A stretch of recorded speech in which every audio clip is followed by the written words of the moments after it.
बिस्मिल्लाहिर्रहमानिर्रहीम। आज की इस वीडियो में हम बात करेंगे कि गल्जी बॉडी क्या होती है, गल्जी कम्प्लेक्स क्या होता है, इसकी अक्रेंस कहाँ होती है, इसकी हिस्ट्री, मेन हिस्ट्री क्या है, इसकी केमिकल कंपोजिशंस क्या होती है और उसकी मेन कंपोनेंट्स क्या है। आल्सो हम इस वीडियो में ये भी कवर करेंगे कि इसकी मेन फंक्शंस क्या क्या होते हैं। तो चलिए शुरू करते हैं कि हमारे पास गल्जी कम्प्लेक्स क्या होता है। गल्जी कम्प्लेक्स के दूसरा नाम है वो, उसको हम गल्जी बॉडीज भी कह सकते हैं, इसको हम डेक्टाइसोम्स भी कहते हैं और इसको हम गल्जी अपरेटिस भी कह सकते हैं।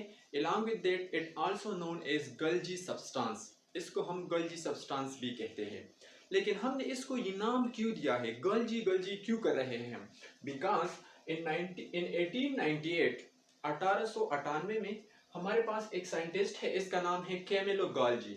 उसने सबसे पहले नर्व सेल्स में जो न्यूरॉन्स होती है उसमें येलो स्पॉट देख लिए, न्यूक्लियस के करीब येलो स्पॉट्स देख लिए, डार्क येलो स्पॉट्स। उस डार्क येलो स्पॉट्स को उसने नाम क्या दिया था कि गल्जी कॉम्प्लेक्सेस या गल्जी बॉडी।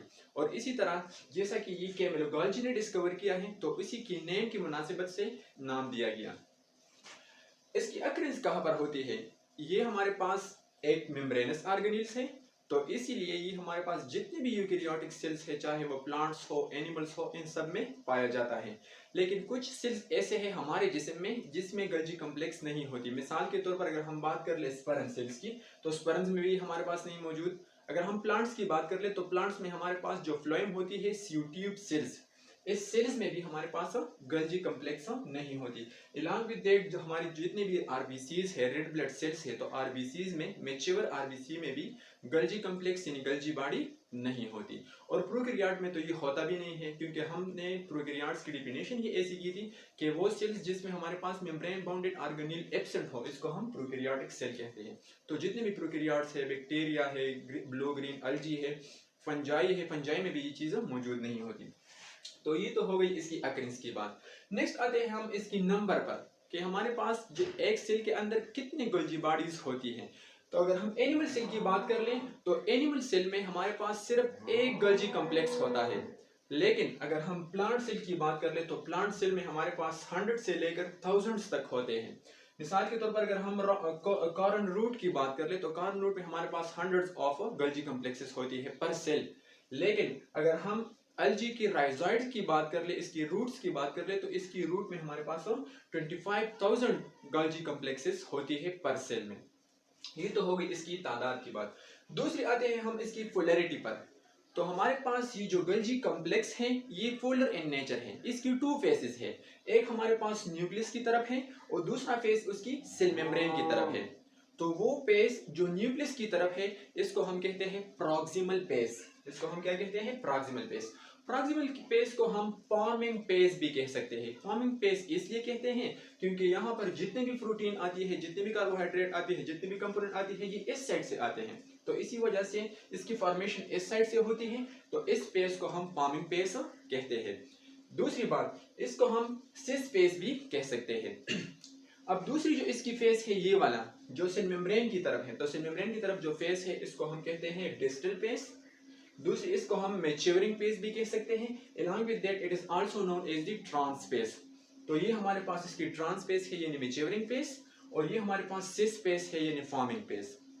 ठीक है, ये मैच्योरिंग पेस क्यों है? जितने भी सब्सटेंसेस इससे पास होती हैं तो यहाँ पर इस साइड पे आ जाते हैं, तो यहाँ पर इसकी फॉर्मेशन होती है और यहाँ से निकल जाते हैं, तो इसी तरह इसको हम मैच्योर पेस भी कह सकते हैं।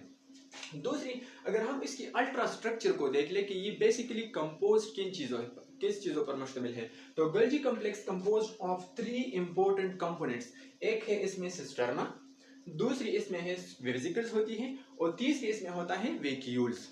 अब सिस्टर्ना क्या होती है? सिस्टर्ना जिस तरह मैंने स्टॉक्स लाइक ट्यूब्यूल्स जो बनाए हैं जो लंबे लंबे हैं, इसको हम कहते हैं सिस्टर्नी। जिस तरह हमारे पास एंडोप्लाज्मिक रेटिकुलम में ट्यूब्यूल्स होती हैं, सेम हमारे पास गल्जी बॉडी में भी ट्यूब्यूल्स होती है। उस ट्यूब्यूल्स को हम कहते हैं सिस्टर्नी। ये सेक लाइक स्टॉक्स है। ठीक है, इसकी डायमीटर कितनी होती है? अगर हम इसकी डायमीटर की बात कर लें कि ये कितने मोटे हैं, तो ये हमारे पास हाफ से लेकर 1 माइक्रोन मीटर तक थिक होते हैं। अगर हम इसकी नंबर की बात कर लें कि हमारे पास पर गल्जी अपरेटस या पर गल्जी कम्प्लेक्स कितने सिस्टर्नी होती हैं, तो 4 से लेकर 8 सिस्टर्नी पर सेल मौजूद होते हैं। दूसरे, अगर हम इसकी शेप की बात कर लें तो यहाँ पर आपको नजर आ रहा है ये एक कप शेप है। कर्ड है और न्यूक्लियस की तरफ ये क्या है, कर्ड है। इस कर्ड शेप को हम कहते हैं सिस्टर्नी। तो इसकी जो शेप है ये क्या है, कर्व इन नेचर है, कफ लाइक इन नेचर है। दूसरी अगर हम वेसिकल की बात कर लें तो वेसिकल हमारे पास डेवलप होते हैं फ्रॉम द सिस्टर्नी। ये जो छोटे छोटे नजर आ रहा है ये हमारे पास क्या है, वेसिकल्स हैं। तो वेसिकल दो तरह के होते हैं, एक हमारे पास अटैच्ड विद द सिस्टर्नी जो एक अटैच्ड है, और दूसरे हमारे पास फ्री फ्रॉम द सिस्टर्नी। तो ऐसे वेसिकल्स जो सिस्टर्नी के साथ अटैच्ड है इसको हम कहते हैं कोटेड वेसिकल्स, और उसकी डायमीटर कितनी है, 50 माइक्रोन मीटर। कोटेड वेसिकल वो है जो सिस्टर्नी के साथ अटैच है, और स्मूथ वेसिकल वो है जो सिस्टर्नी के साथ अटैच नहीं है। और वेसिकल्स और वैक्यूल में फर्क ये है इन दोनों में कि वैक्यूल साइज में बड़े होते हैं और वेसिकल साइज में छोटे होते हैं। ठीक है, अब ये वेसिकल आते कहां से हैं, तो ये हमारे पास दो थ्योरीज हैं। एक कहती है कि ये हमारे पास develop by the budding, cisterna से बडिंग होती है, इस तरह मतलब छोटी छोटी बर्ड निकलते हैं, आउटग्रोथ निकल जाती है, तो इससे क्या बन जाती है, वेसिकल बनती है। और दूसरी थ्योरी क्या कहती है, कंट्रैक्शन ऑफ द सिस्टर्नी, जो सिस्टर्नी की एंड पॉइंट है ये कंस्ट्रक्ट हो जाती है और हमारे पास क्या बन जाती है, छोटे छोटे वेसिकल्स बन जाते हैं, छोटे छोटे सेक लाइक स्ट्रक्चर बन जाते हैं, इसको हम कहते हैं वेसिकल्स। दूसरी, वैक्यूल की साइज वो as compare to the vesicles large होती है, ये लार्जर इन साइज है, लार्ज स्फेरिकल शेप है, ये राउंडेड शेप है, फाउंड इन द ट्रांसपेस, और ज्यादातर जो वैक्यूल्स होती है ये ट्रांसपेस पर होती है। यहाँ मैंने जो बनाई है ये क्या है, ये वैक्यूल्स है, इससे साइज में बड़े भी हैं, राउंडेड भी हैं, और ज्यादातर ये कौन से पेस पे मौजूद है, ट्रांसपेस पे या मैच्योरिंग पेस पे मौजूद है। ठीक है, इस वेसिकल यानी वैक्यूल्स में होता क्या है, इट इज फिल्ड विद ज़ाइमोजेंस, इसमें इनएक्टिवेटेड एंजाइम्स होती है। हमारे सेल के अंदर जितने भी एंजाइम होते हैं ये फर्स्ट प्रोड्यूस हो जाती है तो ये इनएक्टिव फॉर्म में होती है, और इस इनएक्टिव फॉर्म को हम कहते हैं ज़ाइमोजेन। फिर इसमें कुछ प्रोसेस होती है और प्रोसेस के जरिए ये एक्टिवेट हो जाते हैं, तो इसको हम कहते हैं एक्टिवेटेड एंजाइम्स। ठीक है, तो ये जो इनएक्टिव एंजाइम्स होती है ये कहां पर मौजूद है, वैक्यूल्स में मौजूद होती है, form by the expansion of the cisterna. अब ये वैक्यूल कहां से बन गए हैं, तो ये हमारे पास जो सिस्टर्ना होती है ये जब एक्सपेंड हो जाती है तो हमारे पास क्या बन जाती है, छोटे छोटे आउटफॉकेट सेक्स लाइक स्ट्रक्चर बन जाती है, और इस सेक लाइक स्ट्रक्चर को हम कहते हैं वैक्यूल्स। दूसरी, अगर हम केमिकल कंपोजिशन की बात कर लें कि हमारे पास गल्जी अपरेटस किस चीज के बने हुए हैं, तो सेम जिस तरह से कि जित अदर कंपोनेंट्स हैं वो भी लिपिड के बने हुए हैं, प्रोटीन के बने हुए हैं। ठीक है, सम अमाउंट ऑफ आरएनए में मौजूद होती है, तो सेम यहाँ पर भी जितना भी गल्जी कॉम्प्लेक्स होता है ये गल्जी बॉडीज होती हैं। इसमें हमारे पास लाइपोप्रोटीन, लाइपोप्रोटीन का मतलब ये है कि इसमें लिपिड भी मौजूद हैं, प्रोटीन भी मौजूद हैं, along with that small amount of RNA भी इसमें पाया जाता है, फॉस्फोलिपिड्स भी पाए जाते हैं, और इसी तरह कुछ एंजाइम्स भी हैं। मिसाल के तौर पर एडीपेज एंजाइम, एडेनोसिन डाइफॉस्फेट एंजाइम्स, दूसरे हमारे पास एटीपेज एंजाइम्स, ये दो एंजाइम्स भी हमारे पास गल्जी अपरेटस में पाए जाते हैं। नेक्स्ट, अगर हम इसकी फंक्शंस की बात कर लें कि ये सेल में कौन सा फंक्शन परफॉर्म कर रहा है, so it perform 6 important functions in the cell. हमारे सेल के अंदर ये 6 अहम काम परफॉर्म कर रहा है। फर्स्ट वन मैंने लिखा है activate the mitochondria to produce ATP. सबसे पहला जो काम है गल्जी अपरेटस की, it activate the mitochondria to synthesize ATP. ATP के सिंथेसिस के लिए क्या कर देती है, माइटोकॉन्ड्रिया को एक्टिवेट करती है। अब एटीपी जाके क्या करती है, ATP is energy currency, it perform a lot number of functions in the cell. एक फंक्शन तो इसकी ये हो गई। दूसरी फंक्शन ये है secretion of hormone in the endocrine cells. हमारी जो ग्लैंड्स होती है, एक एंडोक्राइन होती है और एक एक्सोक्राइन। एंडोक्राइन ग्लैंड की जितने भी सेल्स है इसको एंडोक्राइन सेल्स कहा जाता है, और यही सेल्स में हमारे पास जो गल्जी अपरेटस होती है ये लार्ज इन साइज होती है, और ये क्या करती है, it synthesize different types of hormones. तीसरी जो फंक्शन है absorption and storage of compounds. इसी तरह जिस तरह मैंने आपको बताया यहाँ पर ये हाली एम्प्टी स्पेसेस है, और ये एम्प्टी स्पेसेस की जो डायमीटर है 60 से लेकर 90 एंगस्ट्रॉम इसकी थिकनेस है। ठीक है, इसकी जो वेट होती है, इसमें क्या क्या स्टोर होती है, इसमें आयरन आती है, कॉपर होता है, सेल गोल्ड होती है, along with that some organic component like lipids और प्रोटीन, ये सारी चीजें इसमें स्टोर होती हैं। तो गल्जी अपरेटस का एक काम तो क्या हो गया, storage of components both organic and inorganic. चौथा जो फंक्शंस है सिंथेसिस ऑफ कार्बोहाइड्रेट।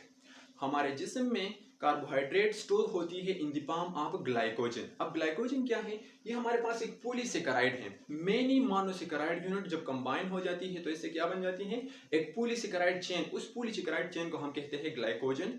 प्लांट्स में हम इसको कहते हैं स्टार्च। तो हमारे जिस्म के अंदर जो ग्लाइकोजन की स्टोरेज होती है ये कहाँ पर होती है, कहाँ पर सिंथेसाइज होती है, गल्जी अपरेटस में। दूसरी जो इस सेकंड लास्ट जो इसकी फंक्शन है एक्रोसोम फॉर्मेशन। अब ये एक्रोसोम क्या चीज़ है, जैसे कि आप लोगों ने पढ़ा होगा कि स्पर्म की जो टिप होती है ये हमारे पास क्या है, एक pouch like cape like structure होती है। उस केप में डिफरेंट टाइप्स ऑफ एंजाइम होती है। मिसाल के तौर पर अगर ये एक स्पर्म है, ठीक है, तो यहाँ पर एक केप लाइक स्ट्रक्चर होती है और ये इसकी टेल होती है। इस केप को हम कहते हैं एक्रोसोम्स, और एक्रोसोम में डिफरेंट टाइप्स ऑफ एंजाइम्स होती है। और यही एंजाइम जब एक तक पहुंच जाते हैं तो ये बर्स्ट हो जाती है और ये एंजाइम रिलीज होती है। यही enzyme it digest the cell membrane of the ovum, एक की सेल मेम्ब्रेन को डाइजेस्ट कर देती है और सेल के जितने भी न्यूक्लियस कंटेंट होती है ये एक के अंदर चला जाता है, ठीक है। तो एक्रोसोम की सिंथेसिस कौन से ऑर्गेनेल से होती है, it synthesize from the Golgi apparatus.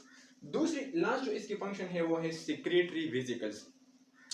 जैसे कि हमने पहले लेक्चर में बताया था कि हमारे पास जो रफ एंडोप्लाज्मिक रेटिकुलम होती है इसके ऊपर राइबोसोम्स अटैच हैं। यही राइबोसोम्स क्या कर देते हैं, इट सिंथेसाइज प्रोटीन, और वही प्रोटीन फिर जाके क्या कहाँ पर जाती है, एंडोप्लाज्मिक रेटिकुलम के अंदर। और एंडोप्लाज्मिक रेटिकुलम हमारे पास क्या है, ये एक चैनल का काम करती है। इन चैनल्स में वही प्रोटीन घूम के फिर कहाँ पर आती है, in the cis space of the Golgi apparatus. गल्जी apparatus के सिस साइड पे आ जाती है। यहाँ पर इसके अंदर इसमें मोडिफिकेशन हो जाती है, ठीक है।